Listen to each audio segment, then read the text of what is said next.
Welcome! This is a week in my life leading up to the Nutcracker performance, which I have, which is actually this week when I'm filming it. Actually, it's tomorrow, which is lovely. I thought I would just go through my week before of rehearsal and classes and a week in my life, before the performance. Because I was leaving at 9:30 a.m., I started off the morning by making a coffee at home to bring with me to regenerate myself because I was having a double or something rehearsal. And a midday coffee would have been nice. I started off the morning too by creating a costume, which you will later find out I completely just trashed and restarted. It looks fine.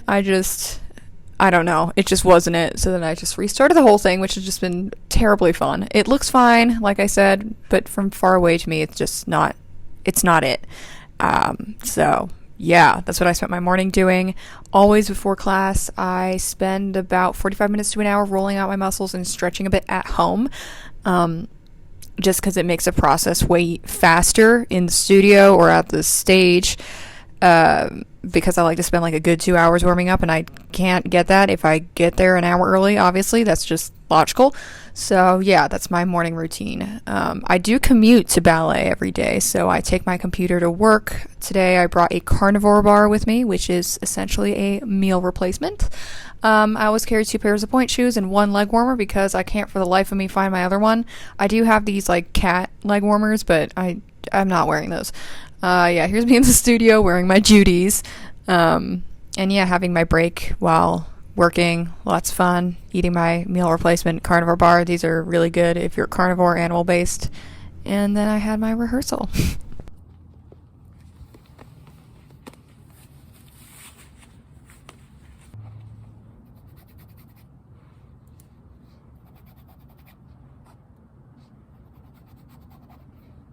Wanted to butt in here for a moment to say I don't think it's just me, but I have a certain routine of how I put on my pointe shoes and things that I do, and it makes it, I don't know, every single time I do it, I have a good day wearing the pointe shoes, and it's just like the small ritual that keeps the I don't know what it does, but it just makes sure that I do well. It's like a weird prayer type of thing, I guess.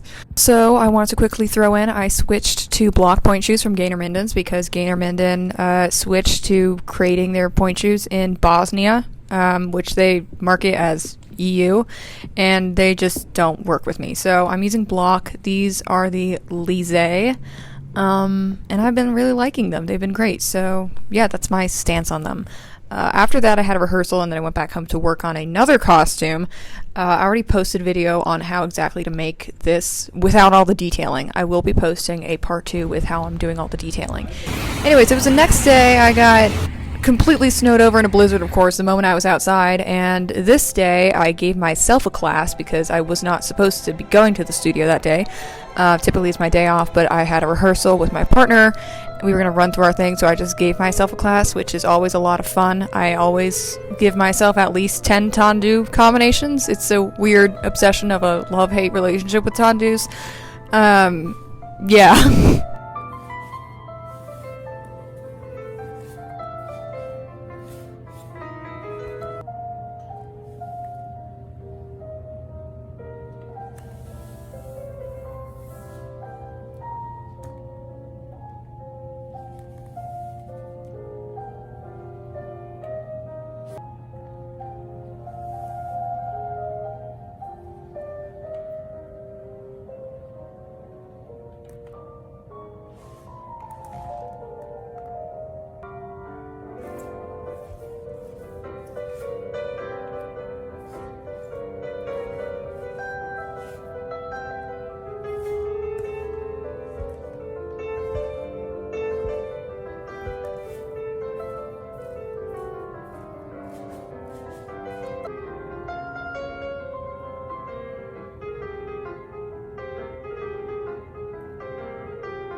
So that day, we did a bit of a rehearsal, and I tried on the costume for the first time ever, and it felt like it weighed an extra pound, which was just so much fun. It feels like you're dancing with weights on, which is just beautiful, lovely.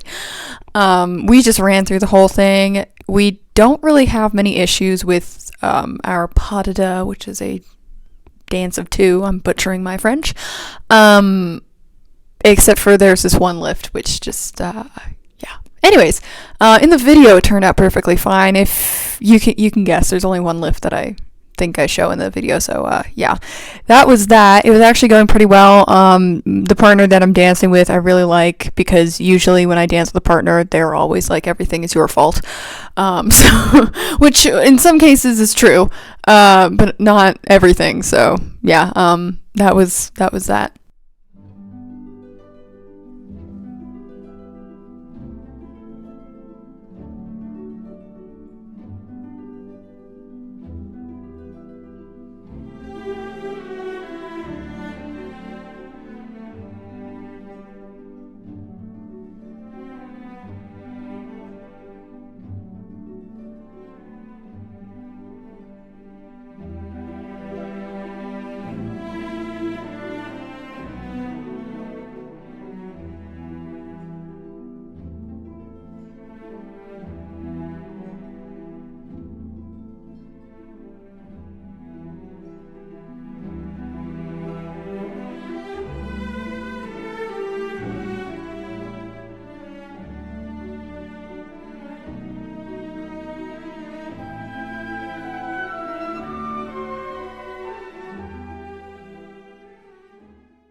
These are like the worst makeup wipes ever, but here we are. Let's go, just get it over with. Oh, this feels disgusting. Ugh. Oh, I hate that so much. Trying to hide my background because I am traveling on Sunday and today's Friday and I won't have time to pack or do anything. So it's a complete total mess. We don't need to display that. But yeah, on last week's Saturday, so almost a week ago, it wasn't the performance week, but we did perform at this charity, I guess. Yeah, it was a charity, duh. So I did get to try out dancing at least only my solo, wearing completely dead point shoes, which was a challenge on a stage that was pieced together and covered in carpet. So that was interesting. It went fine. It went perfectly fine. But it was definitely something that I would do again. Just preferably would like a better stage. But yeah, so that was interesting, and it was a lot of fun because I got to wear the full-on costume and makeup and everything. We had our dress rehearsal, which I got a short clip of, and yeah, this week, tomorrow, is the performance. I'm filming that as well, the process and all that fun stuff, and hopefully I can get some footage of the performance. This is my first time doing fouettes on stage, so wish me luck. It's not too many. It's a very small amount of fouettes. I'm only doing 14, so it's fine. But yeah, just I'm more worried about the solo. The solo is deathly. And it's the Russian version, which is just even better. I prefer that version though. That's my favorite version. So I'm very happy I'm doing that. When she first ever choreographed it and showed it to me, I was like, yes, that's it. But yeah, thank you for watching. And stay tuned for the next video of the run through. I'm currently also sewing a bunch of costumes, so you get to see that process unfold soon. So yeah, until then, thank you for watching.